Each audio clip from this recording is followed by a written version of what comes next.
Hello friends, welcome back to my YouTube channel TV Gagan. और आज हम आपके लिए आए हैं इतिहास के 15 महत्वपूर्ण क्वेश्चन, जिसमें से आप लोगों को 8 प्रश्नों के बिल्कुल सही सही उत्तर देने हैं।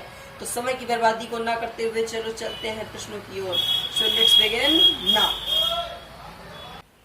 निम्नलिखित में से किस एक में वैदिक साहित्य में मोक्ष की चर्चा मिलती है? मोक्ष की चर्चा मिलती है। मोक्ष की चर्चा किस में मिलती है, जल्दी से बताइएगा। ऋग्वेद में, परवर्ती संहिताओं में, ब्राह्मण में, उपनिषद में। जल्दी से बताइएगा।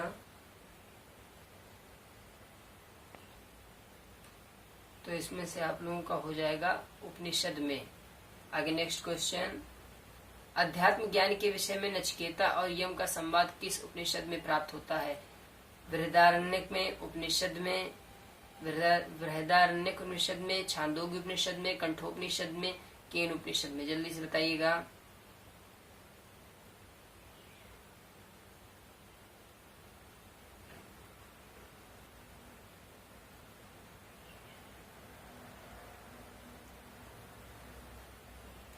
इसका आप लोगों का हो जाएगा कठोपनिषद में। आगे नेक्स्ट क्वेश्चन, नचिकेता आख्यान का उल्लेख मिलता है अथर्ववेद में, शतपथ ब्राह्मण में, कंठोपनिषद में, बृहदारण्यक में। जल्दी से बताइएगा। ये आप लोग हो जाएगा कंठोपनिषद में।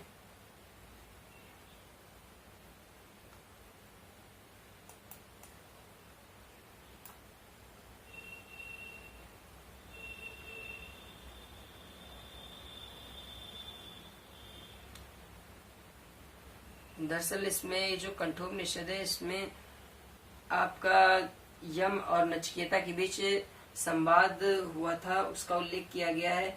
इसमें जो आचार्य यम ने नचिकेता को ये उपदेश दिया था कि ना इस आत्मा का कभी जन्म होता है और ना इसकी कभी मृत्यु होती है, यह अजन्मा है। आगे नेक्स्ट, उपनिषद काल के राजा अश्वपति शासक थे। काशी के, केकय के, पांचाल के, विदेह के। तो इसका आप लोगों का हो जाएगा केकय के। आगे नेक्स्ट क्वेश्चन, आरंभिक वैदिक साहित्य में सर्वाधिक वर्णित नदी है? सिंधु नदी, शतद्री, सरस्वती, गंगा।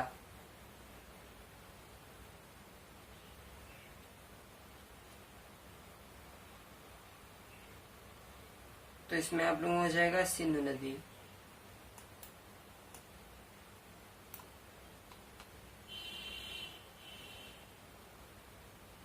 आगे, वैदिक नदी आस्किनी की पहचान निम्नांकित नदियों में से किस एक के साथ की जाती है? व्यास, रावी, चिनाब, झेलम। जल्दी से बताइएगा।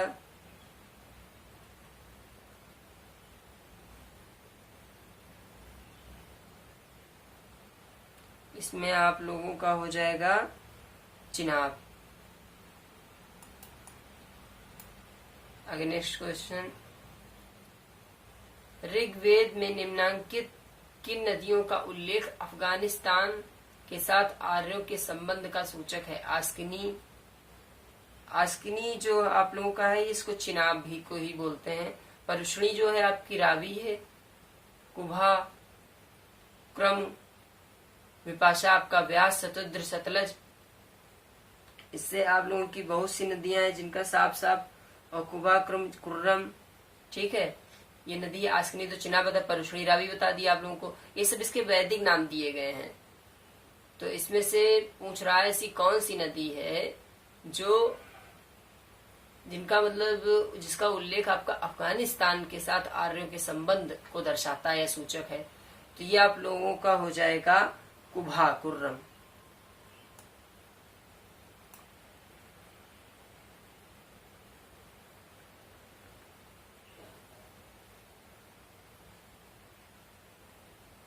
अब हम आप लोगों को एक चीज बता देना चाहते हैं कि ऋग्वेद में उल्लेखित कुभा का मतलब होता है काबुल, क्रम, कुर्रम, गोमती, गोमल एवं सुआल, स्वात नदियां अफगानिस्तान में बहती थीं। इन नदियों का जो उल्लेख इसी प्रकार हुआ है ऋग्वेद में। तो चलिए चलते हैं।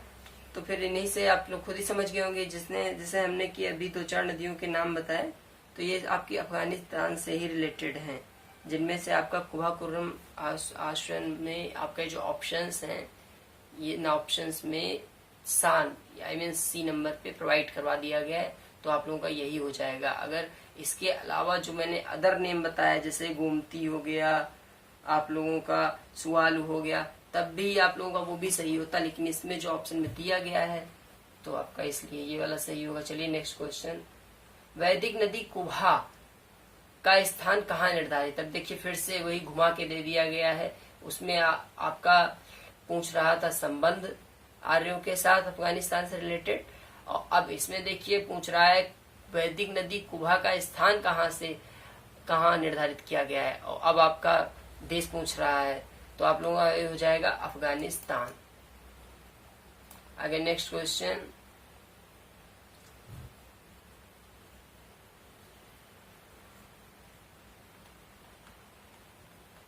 अब इसमें आप लोगों को मिलान करना है। कुबा, परुष्णी, सदानीरा, चतुद्री। तो आप लोगों का ये जल्दी से बताइएगा। सबसे पहले तो आप लोग अपना कॉपी पेन हमने बोला लेके बैठिए, मैच करिए कि ए का क्या होगा, बी का क्या होगा। जैसे A1, B2, C3 sequence wise होगा, नहीं हो भी सकता है, आप अपने लोगों से मिलाइए, अपने मतलब माइंड का यूज कीजिए। चलिए आगे देख लीजिए, कूट आपके सामने दिए गए हैं, जल्दी से मिलाइए और बताइए क्या हो सकता है इसमें से। देखिए कुबा आप लोगों का काबुल है, परुष्णी मैंने बताया था रावी है, तो A2, B3, तो A2, B3 आप लोगों का ये हो गया। A2, B3 किसमें है, बी नंबर पे है ना। और फिर आप लोगों का फिर उसके बाद में सदानीरा, गंडक 1, फिर A2, B3 और बचाइए डी चतुद्र सतलज। तो आप लोगों का ऑप्शन बी सही हो जाएगा। ठीक है, आगे नेक्स्ट क्वेश्चन, निम्नलिखित में से कौन सी प्रथा चुष्टे वेदोत्तर काल में प्रचलित हुई। धर्म, अर्थ, काम, मोक्ष, ब्राह्मण, क्षत्रिय, वैश्य, शूद्र, ब्रह्मचर्य, गृहस्थाश्रम, वानप्रस्थ आश्रम, संन्यास। आगे इंद्र, सूर्य, रुद्र, मारुत। जल्दी से बताइएगा। तो देखिए आप लोगों का ये जो प्रथा चुष्टे वेदोत्तर काल है, इसका मतलब ये आपका आश्रम पूछ रहा है। ऐसे आपने आश्रम पढ़े होंगे कि अपना ये आपका ब्रह्मचर्य, गृहस्थ, वानप्रस्थ, संन्यास, तो ये आप लोगों का वही आश्रम पूछ रहा है। ठीक है, क्योंकि ये वेदोत्तर काल में था, वैदिक काल में था, तो आश्रम पे ही डिपेंड थे। 100 वर्ष की आयु मानी जाती थी, 25-25 में डिवाइडेशन था सारे आश्रमों का। तो अब इसमें से कौन सा आप लोगों का हो जाएगा। तो देखिए ऑप्शन सी सा, इसमें आप लोगों का दिया गया है ब्रह्मचर्य, गृहस्थाश्रम, वानप्रस्थाश्रम, संन्यास। तो यही आप लोगों का हो जाएगा आंसर। आगे नेक्स्ट क्वेश्चन, धर्म तथा रीत भारत की प्राचीन वैदिक सभ्यता के एक साथ केंद्रीय विचार को चित्रित करते हैं। इस संदर्भ में निम्नलिखित कथनों पर विचार कीजिए। धर्म व्यक्ति के दायित्व एवं स्वयं दूसरों के प्रति व्यक्तिगत कर्तव्यों की संकल्पना, रीत मूलभूत नैतिक विधान तथा जो सृष्टि एवं उसमें अंतर्निहित सारे तत्वों के क्रियाकलापों को संचालित करता था। केवल एक, केवल दो, केवल एक और दो दोनों, ना तो एक ना ही दो। जल्दी से बताइएगा।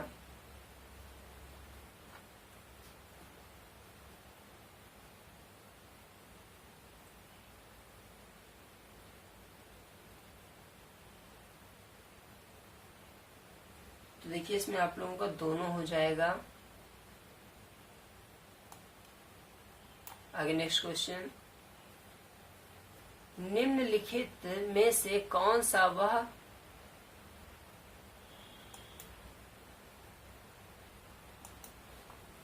निम्नलिखित में से कौन सी वह ब्रह्मवादिनी थी जिसने कुछ वेद मंत्रों की रचना की थी?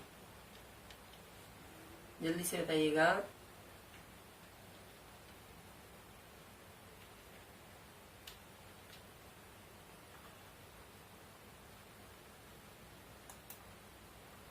लोपामुद्रा, गार्गी, लीलावती, सावित्री। जल्दी से बताइएगा। तो देखिए इसमें से, जैसे कि अभी आपसे हमने क्वेश्चन पूछा, निम्नलिखित में से कौन सी वह ब्रह्मवादिनी थी जिसने कुछ मतलब वेद मंत्रों की रचना की? देखिए ब्रह्मवादिनी और आप लोगों का जैसे विदुषी स्त्रियां, ठीक है, वैदिक साहित्य में कई ऐसी विदुषी या विधवा बोल लो जिनको स्त्रियां थी जिन्होंने वेद मंत्रों की रचना की। उसमें से आप लोगों की ये अपाला, घोषा, विश्वारा, लोपामुद्रा कई सारी थी। तो जैसे मैंने बोला अपाला, घोषा, विश्वारा, लोपामुद्रा, तो इनमें से आप लोगों को कौन दिख रहा है? यहाँ पे लोपामुद्रा दिख रही है। बाकी तो कोई भी नहीं, मैंने जितने बताया इनमें से कोई भी नहीं है। तो ये आप लोगों का ऑप्शन ए सही हो जाएगा। तो चलिए इसको जल्दी से लगा लेते हैं, ठीक है। आगे नेक्स्ट, ऋग्वैदिक काल में निष्क शब्द का प्रयोग एक आभूषण के लिए होता था, किंतु परवर्ती काल में उसका प्रयोग इस अर्थ में हुआ। देखिए पहले जो निष्क था वो शब्द होता था आभूषण के लिए प्रयोगी, तो इन्होंने बता ही दिया ऋग्वैदिक काल में। फिर उसके बाद के जो काल है उसमें इसका प्रयोग जो होता था ना वो आपका सिक्के के रूप में हुआ। मतलब निष्क मतलब आप लोगों का सिक्का था, ठीक है। तो चलिए ऑप्शन डी। आगे नेक्स्ट क्वेश्चन, ऋग्वैदिक काल में निष्क किस अंग का आभूषण था? कान का, गला का, बाहु का, कलाई का? ये ऋग्वैदिक काल में पूछा जो निष्क था आभूषण वो कहाँ का था, शरीर के किस अंग का था? तो जल्दी से बताइएगा आप लोग। तो देखिए आप लोगों का हो जाएगा गला का। ये एक टाइप का हार था।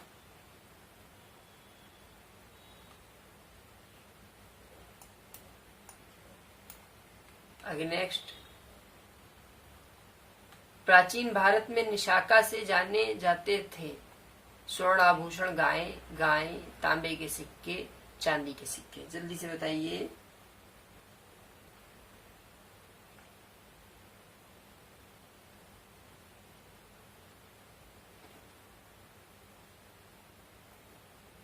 देखिए इसमें आप लोगों का हो जाएगा स्वर्ण आभूषण।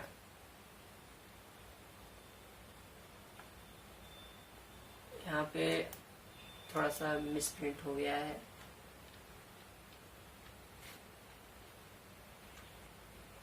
ठीक है।